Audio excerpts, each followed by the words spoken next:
Hello everyone, we have a review for the advanced reader copy that I got for All the Seas of the World by Guy Gavriel Kay, and I'm going to start with the most important bit, because I know for a lot of videos people leave after like 20 seconds, and that is if you are considering starting reading Guy Gavriel Kay, do not start with this book, like under any circumstances. It's like, so far as I can tell, it's like the worst place to start Guy Gavriel Kay. It's almost the reason this is getting a dedicated review. Okay, now hopefully everyone who even starts the video gets that. Let's talk about why.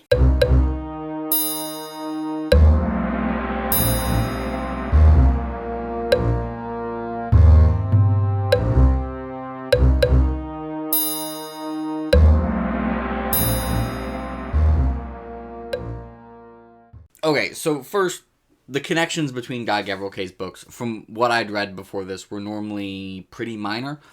For those who don't feel like going to check, I've read The Fiona of Our Tapestry, Tigana, A Song for Airborne, and then The Lions of Al-Rassan and the Sarantine Mosaic. So for the world that this is in, I have only read The Lions of Al-Rassan and the Sarantine Mosaic. For those who don't know, Guy Gavriel Kay, a bunch of his like near Europe books take place in the same world. I think basically just because he was like, I already did all this world building, why would I go through the effort of doing it again? Like, I did it all already for The Lions of Al-Rassan, so let's roll with it. And for example, for the first two I read in this world, the Sarantine Mosaic and the Lions of Al-Rassan, I don't think it matters what order you read them in at all. They're not really connected at all. This one, I felt that having read the Lions of Al-Rassan and the Sarantine Mosaic added to my enjoyment quite a bit, but, and I suspected this was the case, so I looked at the Dramatis Personae for Children of Earth and Sky and A Brightness Long Ago. I'm pretty sure this is basically a direct continuation of those books, so I imagine, as much as it felt like the Sarantine Mosaic and the Lions of Al-Rassan were, like, important to the experience for this book, my guess is those two are overwhelmingly more important, and also this, I believe, did spoil some aspects of those books. For example, there was a guy who, like, recounted something that happened, and I was like, that sounded like the plot of a Guy Gavriel Kay novel, that thing you just recounted. And so then I'm like, check the Dramatis Personae, and I was like, oh, I think I just had a major character death from A Brightness Long Ago spoiled. So I don't think this should have been marketed as a standalone. I might change my mind when I read those, but usually when I see this happen, it happens like the other way. Like people who read a book without reading the prerequisites say like, it's fine, but then if you do read the prerequisites, it feels way more important. So I feel like however important and however much I feel like I missed, I probably actually missed quite a lot more. So I basically think this book should be read after you have read The Lions of Al-Rassan, Sailing to Sarantine, Children of Earth and Sky, and A Brightness Long Ago. I think The Last Light of the Sun is also in the same universe. I don't hear anything about Last Light of the Sun. Whatever. Maybe Last Light of the Sun as well. Who knows? So I wanted to get that out of the way right away. And also to get out of the way to take how much I enjoyed the book with a grain of salt for those reasons. Because it literally almost felt like just reading like the Age of Madness trilogy without First Law before that. Or like, you know, almost even like a later book in the series without reading earlier books in the series. Like, this was not reading Words of Radiance without reading Warbreaker. This was more like reading Well of Ascension without reading The Final Empire. Like, I do not think this should be marketed as a standalone. Yeah. So that affected how much I enjoyed this book quite a lot. So I will now preface with, this is my least favorite Guy Gavriel Kay book, somewhat comfortably. I'm gonna reread it after I have read Children of Earth and Sky and Brightness Long Ago and see if that changes. But as of now, I still like it. I still think it's a good book that has a bunch of good stuff that I'm going to talk about. But I like every other Guy Gavriel Kay book, including the 3 Fiona of Our books, comfortably more. So, yeah, we're going to move along from there. Okay, so let's talk about the good of this book, because there is still quite a bit of stuff I really liked about this book. It is by one of my favorite authors, after all. Guy Gavriel Kay likes to say that he doesn't like the dichotomy between, like, theme, character-driven books and, like, books that keep you turning the page at 2 a.m. For this book, I think he succeeded very well for the theme part. It did not keep me turning the pages. So we're going to go theme part. This explored some themes really interestingly. I think one of the ways it kind of showed how important the bystanders can be was really well done. He did some really clever stuff. This, once again, in terms of like tense, was very deliberate, but also very all over the place. It had a bit of first person from a character who I think was really important in Brightness long ago. I don't know. But it also, Guy Gavriel Kay likes his omniscient narration, and so do I. I am discovering that I am a huge fan of chapters starting and ending with omniscient narration. GGK does it a lot. It's in Toll the Hounds, and Tad Williams did it once into Green Angel Tower, and I was like, I really like that. And he does this a lot of the time when like someone who seems like a somewhat minor side character, exits stage left, but, not because they're dead, just because their story is going to stop intertwining with the main story.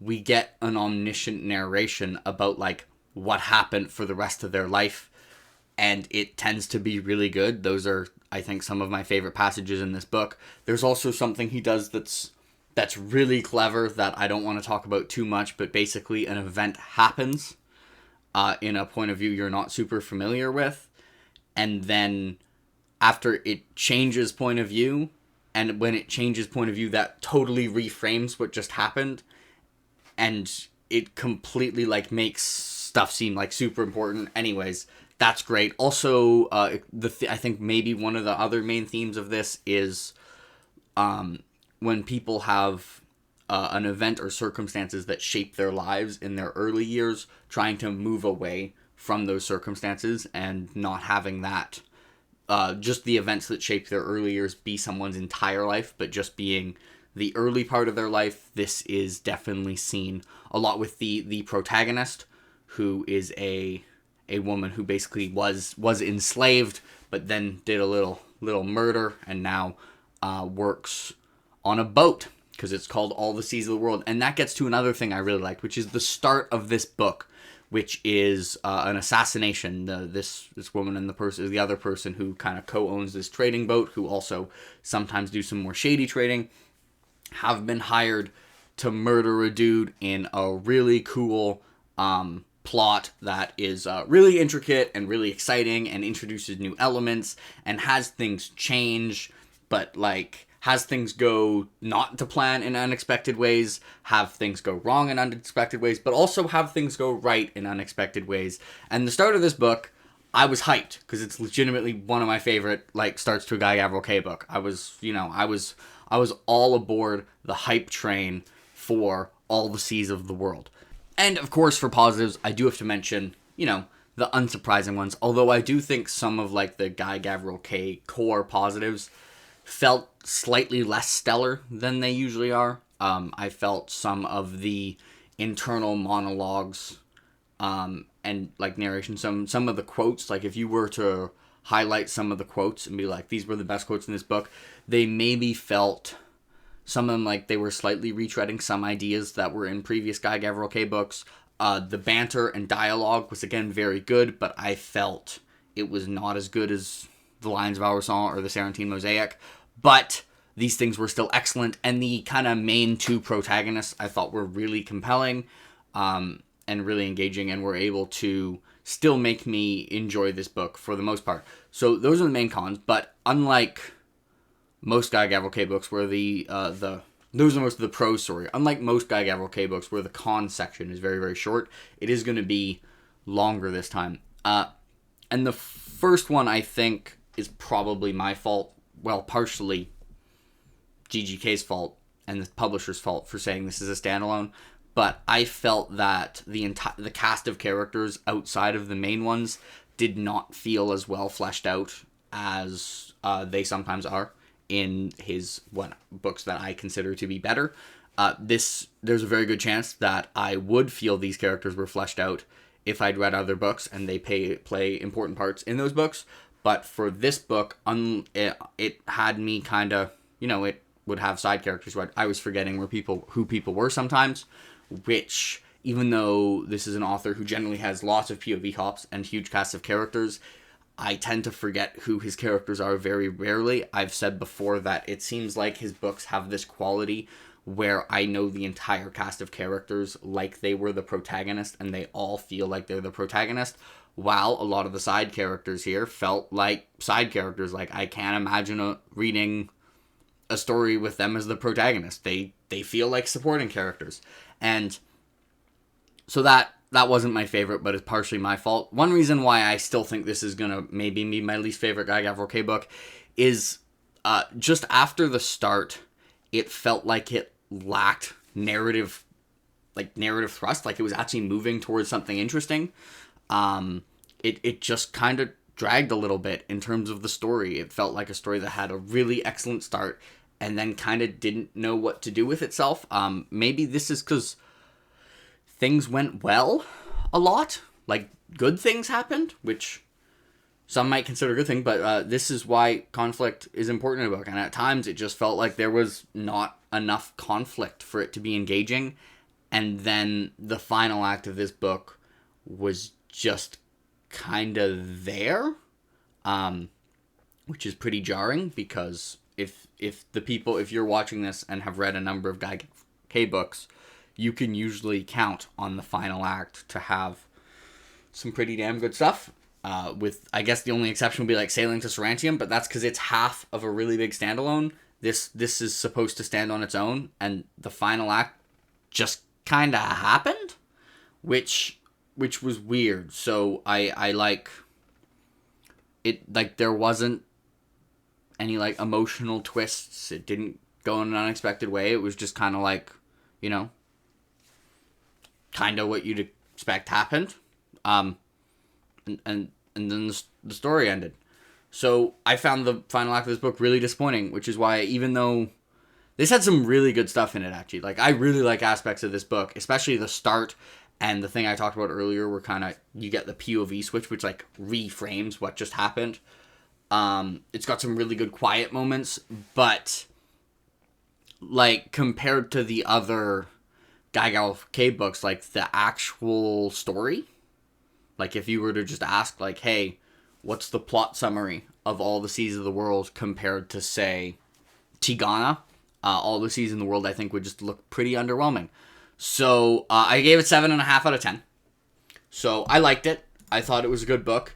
At this point, Guy Gavriel Kay is literally one of my favorite authors. So it was pretty disappointing compared to every other book I have read of his. Even Fionavar. I think the character work and the theme is definitely stronger in All the Seas in the World compared to Fionavar. But I thought, like, the plotting and story of Fionavar was way more compelling than the actual story of All the Seas in the World. I guess from like a craft perspective, this book is really good, but from a story perspective, it was just a mess compared to the rest of his works. And it's kind of like, if most other authors wrote this story, it would get a really low rating. It's only just because of how much I like Guy Gavriel Kay's writing, and how good the start of this book was, that it was able to get a positive rating. So, yeah, obviously a little bit disappointing. I hope this is just me, and that everyone else waiting for this to come out can like it a lot more than me. But I would, I'm expecting to kind of not be a huge outlier, to be completely honest. I don't want to anti-hype people, because I'm sure there are people who are, you know, very excited for this book. I was very excited for this book.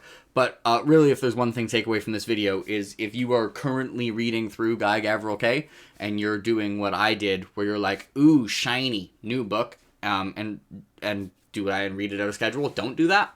That was a mistake. I should not have done that. I should have stuck it out and read them all, and read this last. But anyway, that's all I got. All the Seas of the World, still a good book, but I don't think up to the author's normal standards, which is unfortunate, considering right now all his standalone books before this would literally be like, I've read 3 standalones by Guy Gavriel Kay before this, and if you count Sarantine Mosaic as a standalone, 4, and they would be like 4 of my 5 favorite standalones ever, and this was just not on that level, in my opinion. Anyways, that's all I got. Sorry for the slight anti-hype, but, you know, gotta say what I think.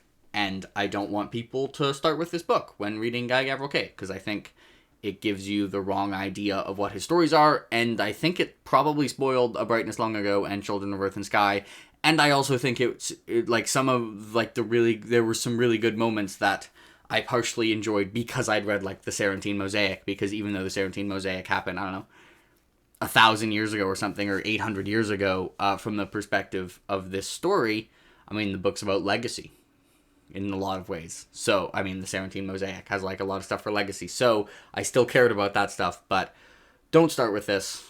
It's a bad idea. This isn't even a case of, like, oh, should I skip to the really good stuff and have it not be as good, or should I read the not as good? Like, the stuff that you should start with is the better stuff, and the stuff that you should start with. So, yeah, that's all I got. Bye, everyone.